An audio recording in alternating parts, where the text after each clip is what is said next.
Empezamos nuevamente, estamos en la hoja 19, en la carilla 1, cuarto renglón de abajo hacia arriba, la tercera palabra. Tenanatam. La Gemara ahora va a comenzar con un nuevo detalle en lo que respecta a las leyes de pureza e impureza. Y nos dice lo siguiente. Tenanatam. Tenemos la siguiente Mishnah que se encuentra en el Tratado de Eduyot. Al-Mahat, Shenimset Babbasar. El testimonio que dieron los Jajamim, estos grandes sabios, dieron uno de los testimonios con respecto a la siguiente ley. Si nosotros degollamos un animal de Korban, de ofrenda, dentro del Bet HaMikdash, dentro del gran templo, y luego de haberlo degollado, nosotros encontramos dentro del cuerpo del animal, incrustado dentro del cuerpo, insertado en su carne, una aguja. Esta aguja, evidentemente, vino de afuera de algún momento que el animal estuvo pastando y comiendo, ingresó a su cuerpo y ahora, por eso se incrustó dentro de su cuerpo.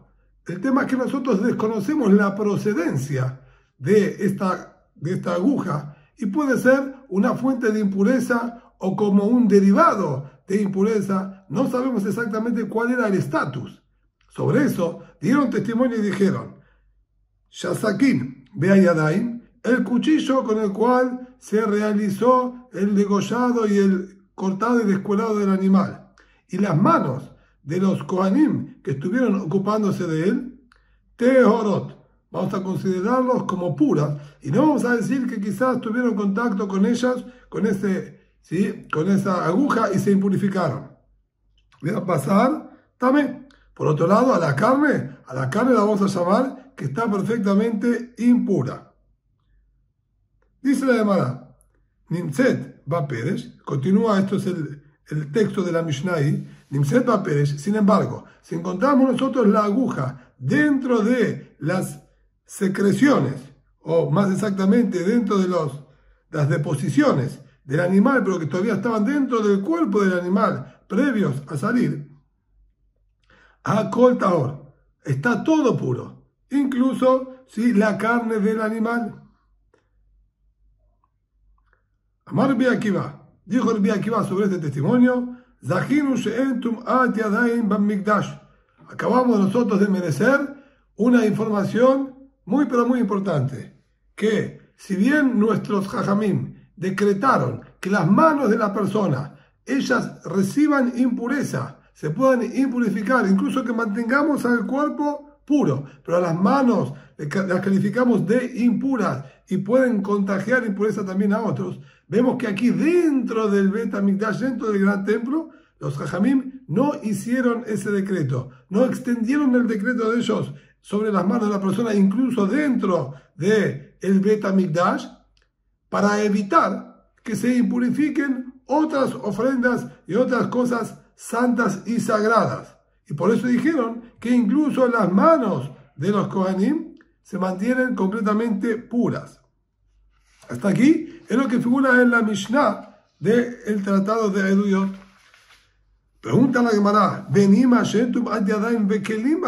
¿por qué se limitó a Rabbi Akiva a decir solamente, vemos que no decretaron impureza sobre las manos de la persona? Debería haber agregado algo más. No decretaron impureza sobre las manos ni los objetos, porque la Mishnah dijo ahí que ni las manos, ni el Kohen, ni tampoco el cuchillo que se utilizó tampoco se impurifica. Quiere decir que los objetos tampoco los impurificamos, ni siquiera por decreto de los Jajamim. Por lo menos dentro del Bet HaMikdash, seguro que no. Entonces, ¿por qué Rabbi Akiva dijo solamente su, vamos a decir, conclusión específicamente sobre las manos? Amar Rabbi Yehuda, Amar Rab. Dice ahora Rabbi Yehuda, nombre de Rab, la respuesta es la siguiente. Veite Mar Rabbi Yosef Hanina, hay quienes dicen que la respuesta de Rabbi Yosef Hanina, y Adaim, Kodem Gezerat Kelim Nishnu. Si bien es verdad que nosotros encontramos decreto de nuestros Jajamim para impurificar, obviamente bajo ciertas circunstancias y características, las manos de la persona, y también encontramos por decreto de los Jajamim que impurificamos objetos. Sin embargo, estos dos decretos, entiende la Gemara, que no fueron dados conjuntamente y no fueron en el mismo tiempo. Primero, se realizó y decretaron la impureza sobre las manos de la persona, y tiempo posterior es que se decretó el tema de los objetos.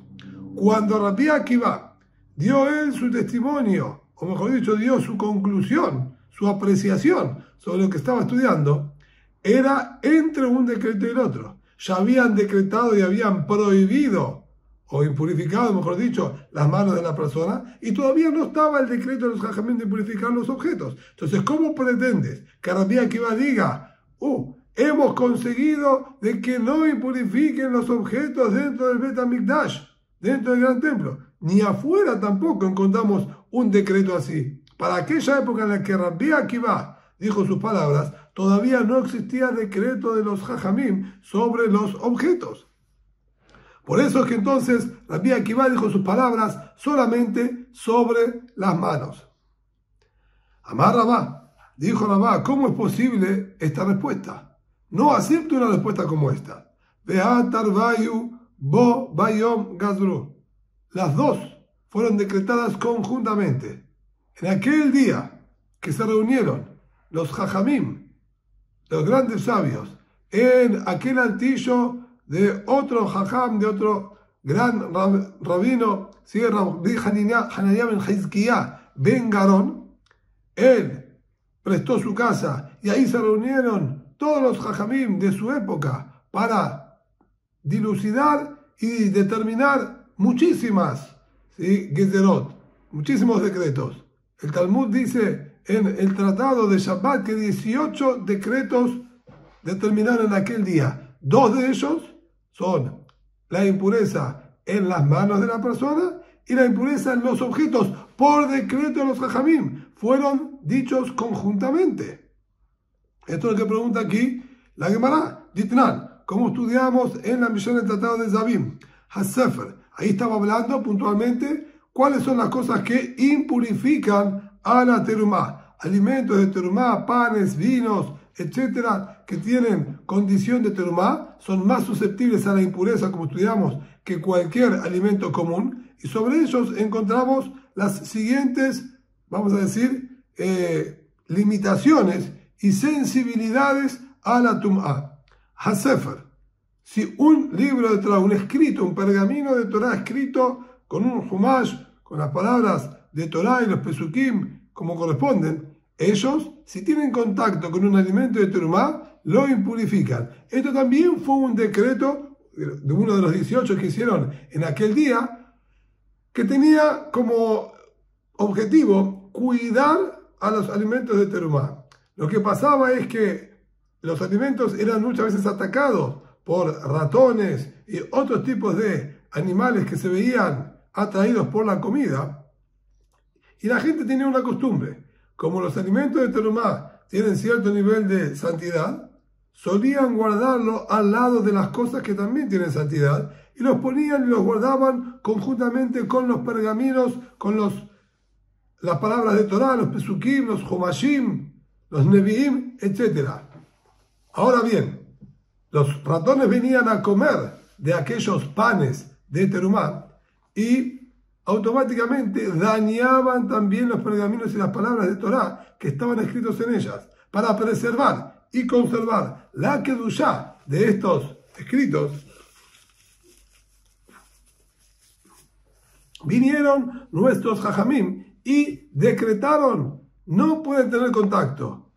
Este libro de Torah, si va a tocar el alimento de terumá, lo va a impurificar. Entonces la gente, a partir de ese momento, mantuvieron distanciados los alimentos de terumá de los sefarim, de los libros de kedushá, y de esa manera pudieron preservar la integridad de los libros. Be'ayadaim, también decretaron impureza a las manos de la persona, ya que la persona se la pasa constantemente moviendo sus manos inconscientemente, tocando en un lugar, en otro, rascándose, revolviendo, y puede perfectamente haber tocado algo impuro sin darse cuenta e impurificar también los alimentos de terumá. Para mantener una atención y alerta a la persona, dijeron que no puedan tocar nada de terumá y que las manos de la persona normalmente están impuras en lo que respecta a los alimentos de terumá. Vea Tibul Yom, también dijeron que el Tibul Yom, aquella persona impura que se sumergió ya en la mikve, en las aguas rituales, también él arruina la terumá. Que allí el Talmud, cuando lo analiza en el tratado de Shabbat, termina diciéndonos que no es correcto, eso no es un decreto de los Jajamim, es una impureza de la Torá, y la Torá nos dice que quien se sumergió en la mikve todavía impurifica a los alimentos de terumá. Es decir, el concepto es correcto que los impurifica, lo que es incorrecto es decir que es un decreto de los Jajamim. Por eso no debería estar en esa lista, y la Gemara ahí en el tratado de Shabbat lo quita de la lista y dice que es un error. Vea ojalim, vea kelim, vea ojalim, también los alimentos tienen la capacidad, un alimento, una carne, por ejemplo, que esté temea, puede impurificar a vino de terumá. Vea kelim, y también objetos que se impurificaron a través de bebidas. Las bebidas, de acuerdo a la Torá, como estudiamos anteriormente, no tienen la capacidad de impurificar a objetos. Sin embargo, por decreto de nuestros Jajamim, al ser que encontramos ciertos fluidos del cuerpo, como por ejemplo la saliva, la orina de un hombre zab, de un hombre que había tenido una secreción prostática, o una mujer que había menstruado, esos líquidos del cuerpo sí son fuente de impureza y contaminan e impurifican a los objetos. Si bien esos son los únicos casos que la Torá dijo en los que impurifica, vinieron nuestros Jajamim y decretaron que también bebidas que estén impuras van a contagiarle impureza. De esa manera, al ser que bebidas impuras contagian impureza a objetos, para estar atentos también de que la saliva, la orina y otros fluidos del cuerpo de los temeim, de ciertos temeim, para ser más específico, no tengan contacto con los objetos y no los impurifiquen. Pero entonces encontramos acá que los kelim y ojalim, tanto los alimentos como los objetos que se impurificaron con bebidas, todos esos se impurifican por decreto de nuestros Jajamim. Y fue todo esto decretado en ese mismo día. Entonces, no pueden ustedes marcarme diferencia y decir que la apreciación que dijo Rabbi Akiva con respecto a las manos y los objetos, él dijo solamente de las manos, ya que los objetos todavía no se había decretado que puedan recibir impureza. Si no es verdad, todo fue decretado conjuntamente en el mismo día. Ella, Amar Rabá, si no nos dice Rabá, si no dijo Rabá, abandona. Ese detalle que fue nombrado, que no se impurifica el cuchillo, no lo tomes en cuestión, porque ni siquiera si hubiésemos estado fuera del Bet HaMikdash, hubiésemos estado hablando de objetos completamente comunes, tampoco se hubiesen impurificado. No existe decreto de los Jajamim para impurificar un objeto a través de otro objeto. ¿Por qué? Este cuchillo, ¿con qué nosotros, a través de qué nosotros queríamos impurificar a este cuchillo? ¿Quién le contagiaría la impureza al cuchillo que estaba utilizando el Cohen en el Bet HaMikdash? Y de manera que va a pasar, si vamos a decir que el contagio vendría a través de la carne, ya que dijimos que la carne sí estaba impura, y es posible entonces decir que la carne es la que contagió impureza e impurificó al cuchillo, el concepto de que un alimento pueda impurificar a un objeto, lo mismo a una persona, es inexistente, tanto de acuerdo a los parámetros de la Torá como de acuerdo a los decretos de los Jajamim. Un alimento no tiene capacidad de impurificar ni objetos ni personas, por lo menos no a través del contacto. Existe sí cierto decreto de los Jajamim de quien ingiere una comida impura que se pueda llegar a purificar, pero ningún alimento por contacto puede purificar ni personas ni objetos, ni de la Torá ni por decreto de los Jajamim. Entonces la carne evidentemente no puede haber sido la fuente de contagio del cuchillo. Vela de la gama baja, sino la otra opción que nos quedaría es decir que haya tenido contacto el cuchillo directamente con la aguja. Vea en Keli Metamé Keli. Ningún objeto está en calidad de derivado primero de impureza, ya que aquí la aguja no es fuente de tum'a, no es generador de impureza. La impureza le vino a través de otra cosa. Entonces, esta aguja es derivado número 1 y ningún objeto derivado 1 tiene capacidad de impurificar a ningún otro objeto. Entonces, no hay manera de impurificar ni de la Torá ni por decreto de los Jajamim a este cuchillo, tanto si era de Corbán como si fuese común y corriente. Por lo tanto, no lo tomamos en cuenta eso que fue aclarado en relación al cuchillo, y lo único que hay sí para destacar es decir que a pesar de que Jajamim decretaron impureza en las manos, dentro del Bet HaMikdash no decretaron esa impureza, y esa fue entonces la apreciación que dijo Rabbi Akiva. Muy bien, entendemos entonces ahora por qué Rabbi Akiva habló puntualmente sobre las manos. Ahora bien, retomemos esa Mishnah del tratado de Eduyot. Hay mahat, may avirte. Esta aguja que nosotros estamos considerándola como contagio de impureza, por lo menos para la carne del corbán, de la ofrenda, sí la consideramos que impurificaba. ¿Cuál es el origen de la impureza de esta aguja si nosotros aparentemente desconocemos? Y mi masafek mahat, si vamos a decir que no es que conocemos, pero dudamos de cuál puede ser su estatus, si es una aguja pura e impura. Vea Idmar, Bilazar, Barbiosim, Barbiajanina. Ya dijeron, tanto Bilazar, ¿sí?, y como Barbiosim, Barbiajanina, que no en todas situaciones dudosas nosotros impurificamos. Uno dijo su testimonio, Hadamar, Logazua, Safeka, Rokin, Shibirushalayim. Uno dio testimonio diciéndonos que sobre saliva que se encuentre en las calles de Jerusalén, que la gente bien despidió de su cuerpo como es común dentro de las personas.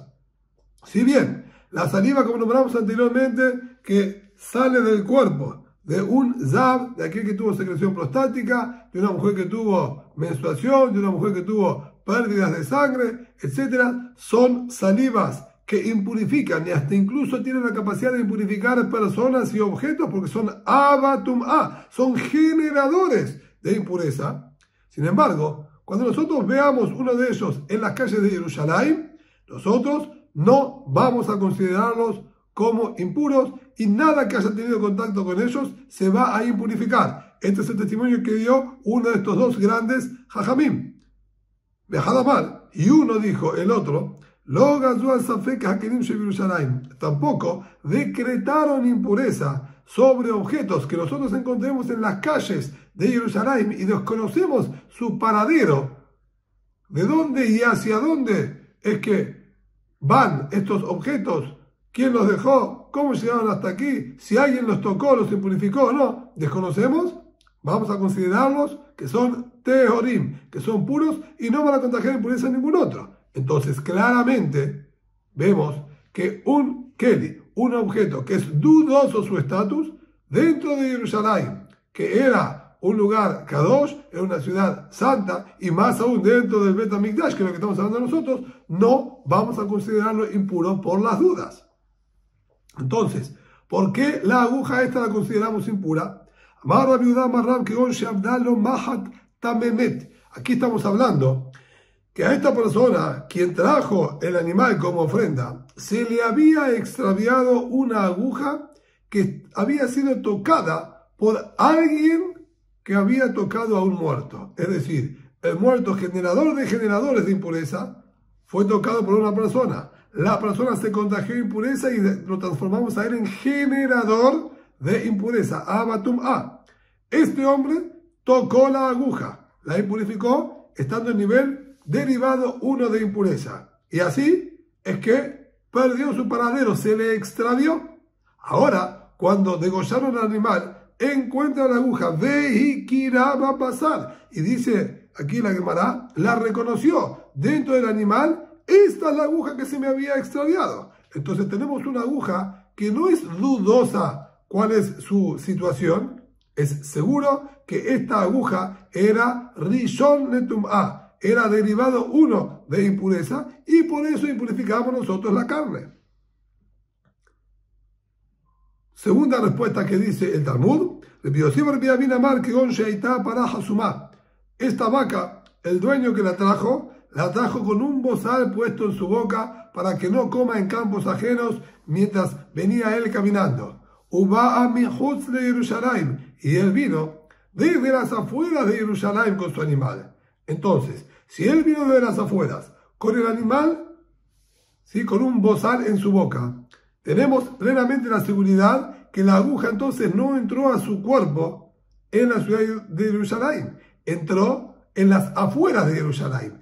Todo el testimonio que dijeron que los objetos que desconocemos sus orígenes no van a impurificar, eso era en Jerusalén, que era una ciudad santa y se cuidaban de las leyes de pureza e impureza, y había también animales con santidad, frutas de Maaser Sheni dando vueltas por la ciudad, que había que cuidar la pureza de ellos. Entonces dentro de Jerusalén se cuidaba esa pureza, pero fuera de Jerusalén, ahí nosotros, si desconocemos si es 100% puro o impuro el objeto, ahí sí le vamos a dar consideración de impuro y que contagie impureza. Por eso también aquí, que nosotros tenemos la certeza de que esta aguja viene de afuera de Jerusalén y desconocemos si estaba pura, va a tener la capacidad de poder impurificar a la carne.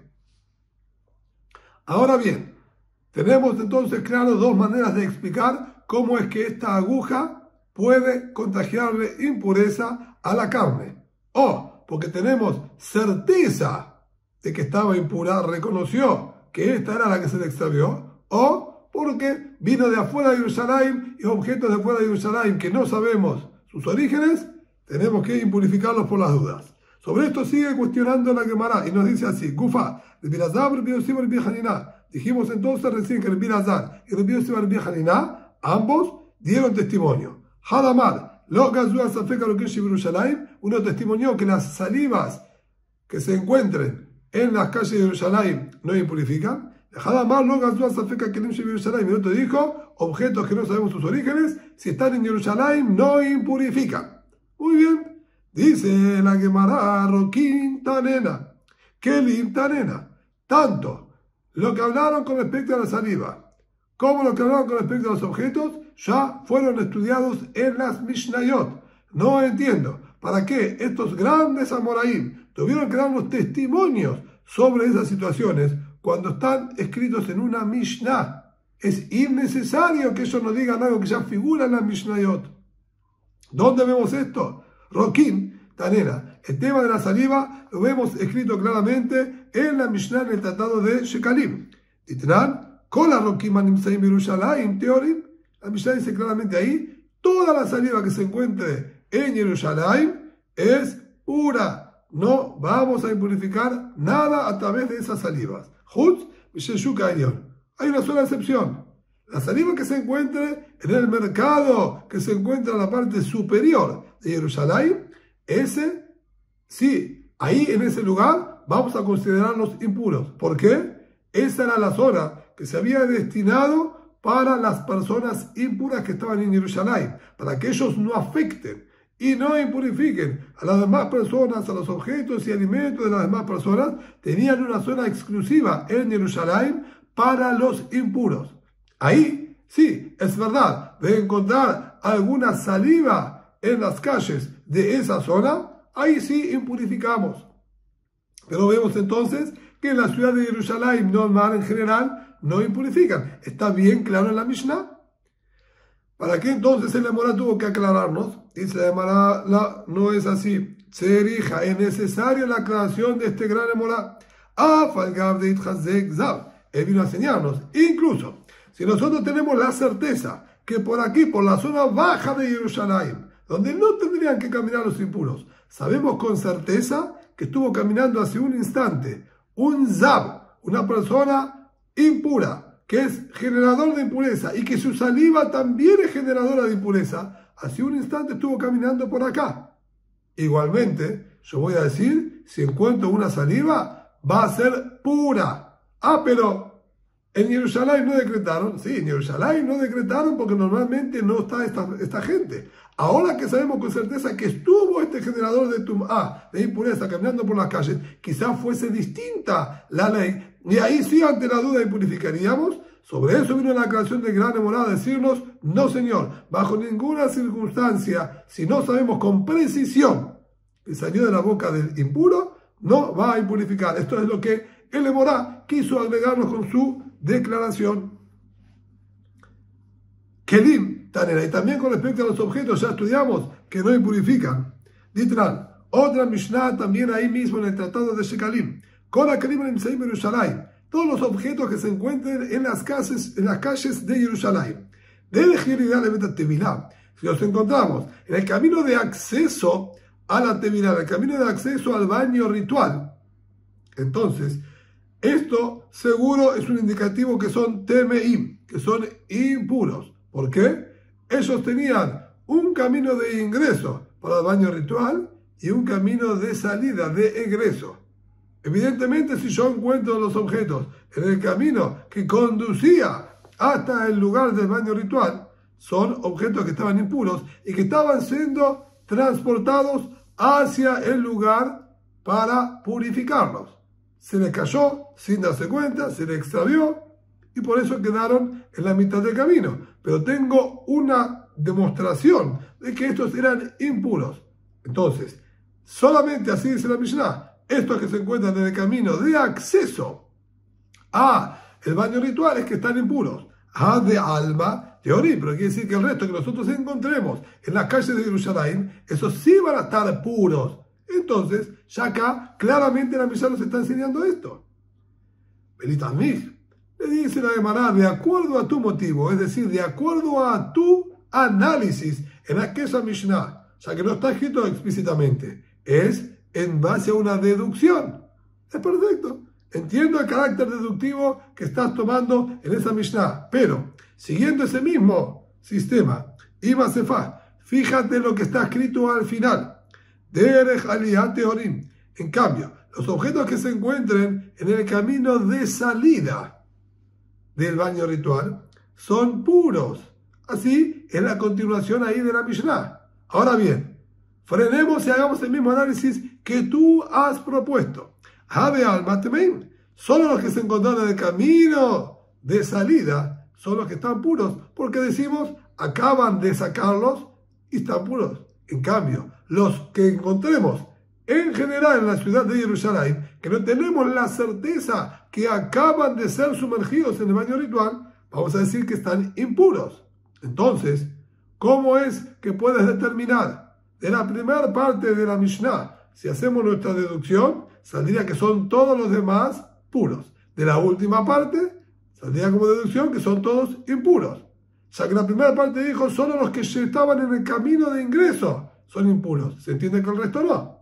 Y la última parte dijo, solo los que encontrasen la salida son puros. ¿Se entiende que el resto son impuros? Entonces, en la Mishnah no podemos llegar a ninguna conclusión. En la Resha Davka, por eso, vino nuestro Emorá y nos dio la precisión y dijo la primera parte es la correcta. Lo que está escrito que los que encontramos en el camino de bajada, de acceso, son impuros y todos los restos son puros, eso es lo correcto. Ahí es donde está el hincapié y el detalle correcto y acertado para hacerlo. Pero si hubiese sido por la Mishnah sola, no hubiésemos llegado a esa conclusión, ya que de la última parte de la Mishnah no podemos llegar a eso. Por eso vino la Emorá y nos aclaró, Besefa la Davka. Entonces, lo que figura al final de la Mishnah, los que encontramos en el camino de salida, esos son los puros. No hagamos deducción. En cambio, los que están en el resto de la ciudad son impuros. No, esa deducción es incorrecta. Ahí vino a marcarnos otro detalle. Ulapuke Geziata. Ahí vino a excluirnos que aquellos que se encuentren en aquellas pequeñas calles aledañas al baño ritual, que tenían contacto tanto con el camino de ingreso como de egreso del baño ritual, esas calles van a ser los objetos que se encuentran ahí impuros, ya que son perfectamente probables que los que se encuentran ahí los estaban llevando como regresando del baño ritual. Y sobre eso no podemos tener ninguna certeza, porque tanto el camino de ingreso como el de egreso conducía a esas pequeñas callecitas que estaban por ahí cerca. Por eso, en esos lugares no tenemos ninguna claridad y vamos a impurificarlos. Pero los que están en el resto de la ciudad son todos puros. Con esto entonces comprendimos a qué vino la aclaración de estos dos grandes Amoraim, que ni la saliva ni los objetos que encontremos en Jerusalén en general van a ser fuente de impureza. Pero volvamos un poquitito a analizar lo que estábamos hablando, dice la Gemara. Un rab de Amar Kegon Sheavdalo Mahat. Volvamos al caso original con el que empezamos a estudiar esta clase. Teníamos la aguja que encontramos insertada dentro del cuerpo del animal. La explicación que nos dijo Rab era: nosotros tenemos precisión de que estaba impura. Si no, como acabamos de estudiar, por defecto son todos puros los objetos que encontremos en la ciudad de Jerusalén. Aquí sabíamos, a él se le había extraviado esta aguja que 100% había sido tocado por alguien impuro que tocó a un muerto. Dijimos, es un generador de impureza cuando tocó al muerto, y este generador de impureza había tocado la aguja. Dice ahora la Gemara, un rab de Amar Kegon Sheavdalo Mahat Tamemet. De acuerdo a Rab, que la explicación es que se le había extraviado esta aguja impurificada por alguien que tocó a un muerto. Ve Akira, Vejikira, y él la reconoció, y sabemos que es esta. Va a pasar, que es la que está incrustada dentro de la carne del animal. Que van de Amar Bor, Bajalar Jereb, Jereb Baruch Haral. De acuerdo a lo que estudiamos anteriormente en la hoja 14, en la canilla 2, que la espada del cadáver. Así habló y describió la Torá cuando habló de la impureza del muerto y los objetos. Y dijimos, viene a enseñarnos que la espada, que es metálica, tiene el mismo nivel de impureza que el muerto. Y eso es también, ese mismo estatus se mantiene con el Tamemet. Quien haya tocado al muerto, si bien él baja un nivel y es, en vez de generador de generadores como el muerto, él es solamente generador de impureza, la aguja o cualquier otro objeto metálico que haya tenido contacto con él mantiene el mismo estatus. Quiere decir que la aguja esta tiene estatus de generadora de impureza. Adam Bekerim, Namen y Tamé. Entonces, la persona y los objetos que tengan contactos con esta aguja, que es generadora de impureza. Si bien atrás dijimos que un objeto no impurifica a otro objeto, aclaramos que esto sí es un objeto derivado. Pero si este objeto es generador, y aquí es generador porque mantiene el mismo nivel, tiene la capacidad de purificar a otros objetos y a personas. Entonces debería purificarse, por las dudas, las manos del Cohen y el cuchillo también que haya quizás tenido contacto con ellos, ya que pueden impurificarle perfectamente. ¿Por qué es que la Mishnah entonces dijo que no? Amar Rabashé, dijo Rabashé, Zotomeret Azara Reshut Arabimu. De acá yo saco la siguiente conclusión. La Azara, el predio que se encontraba en el Bet HaMikdash, donde los Kohanim hacían todas sus labores y sus trabajos y servicios a Boreolam, al ser que está bastante poblado y libre de acceso a todos los Kohanim o Yehudim que quieran dar sus korbanot, tiene consideración de espacio público. Y ante la duda, si las manos o el cuchillo se impurificaron, entonces estaríamos en el clásico escenario de Safektum Abishut Arabim. Si tenemos duda de impureza en un lugar público, es Tahor. Con Safektum Abishut Arabim, toda duda de impureza en un espacio público se fecota ahora, ante la duda es puro. Y lo aprendemos por los Pesukim, como dijimos en su momento, de la sotá, de la mujer que es sospechosa de infidelidad, que al ser que estaba en un lugar privado, la Torá la prohibió para su marido. Pero si la vieron hablando con otro hombre en un lugar público, eso no la prohíbe. De ahí aprendieron por ciertas palabras en los Pesukim que se aplica lo mismo para pureza e impureza. Entonces, cuando la duda la tenemos en un lugar privado, vamos a impurificar el objeto. En un lugar público, no. Aquí, la Azara, este predio, como dijimos, es considerado un lugar público y por eso no lo vamos a impurificar.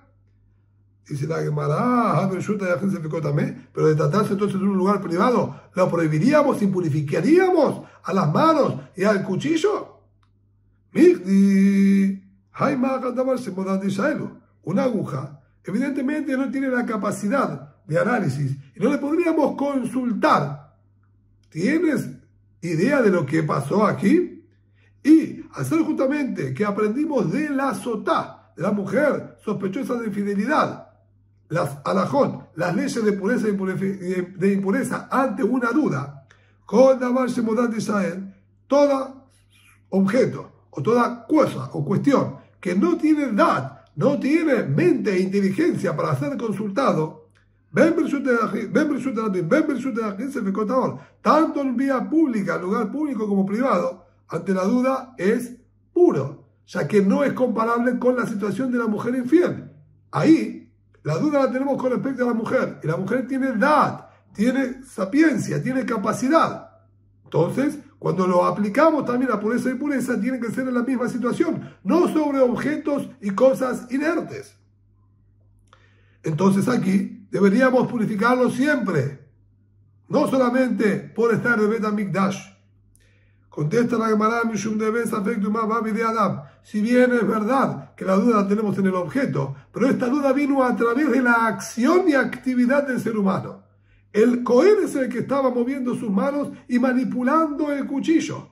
Y por el movimiento de la persona se generó la duda. Si el generador de la duda es una persona, entonces ahí se aplica también Safek, si es dudoso, en la vía pública, puro, y en lugar privado, impuro. Veamos el Biohanan, así el señor Biohanan, cualquier duda que surja, que vino por la acción y movimiento de la persona, Nish Alin Alea, el dueño de este objeto, va a tener que acercarse al Betín, al tribunal, a consultar si esto está puro o impuro. Pero si la duda sobre el objeto, no señor, la duda sobre el objeto, pero a través de la acción que hizo la persona. Ahí hay que preguntar, incluso, será un objeto que estaba apoyado en el piso y nadie lo movió, pero es una persona que pasó una persona impura que pasó cerca de él, y tenemos dudas si lo tocó o no lo tocó, a pesar de que el planteo es sobre el objeto que es inerte, como la duda surgió por la actividad y movimiento de una persona, que es como algo que tiene capacidad de ser consultado, y si está en la vía pública, sí lo vamos a purificar, y si está en lugar privado, lo impurificamos. También aquí, con la aguja, tenemos la misma situación. La duda, si se impurificó el cuchillo o la persona, vino por el movimiento y actividad de la persona. Entonces se considera que sí tiene capacidad para ser consultado. Y si de ser esto un lugar privado, lo hubiésemos impurificado. Solo lo habilitamos y decimos que está puro porque estábamos en la Hazara, que la consideramos como un lugar público.